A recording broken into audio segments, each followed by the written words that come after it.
Hi, Phil here with a 2008 GMC Sierra, and we'll be upgrading the stock incandescent brake and turn and backup bulbs to LED options for better visibility and a more modern appearance.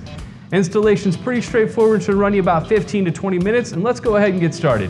With the lift gate down, you'll have access to the two screws holding the taillight assembly to the truck. Ours are Phillips head. I'm not sure if these are stock with the vehicle, but they'll be in the same location regardless. And simply back these guys out to release the housing.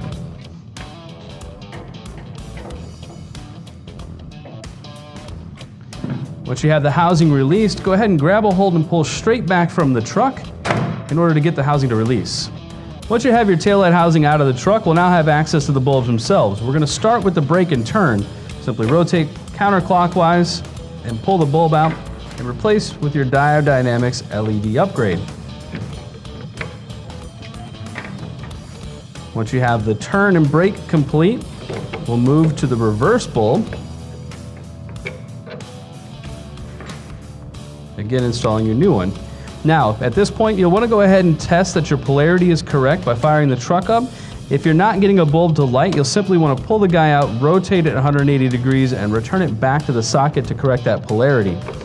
Once you confirm that, simply rotate clockwise to lock back into place. You can now return this housing to the truck, move to the other side to complete your installation. Now that you've completed your installation, you'll have a much more modern appearance and much more visibility for reversing thanks to your Diode Dynamics LED upgrades. Now, as these are the turn signal bulbs, if you do experience any hyper flashing, you will need to install load resistors on that circuit. For more information on these products, visit us at diodedynamics.com or use our dealer locator to find a dealer near you. Thanks for watching.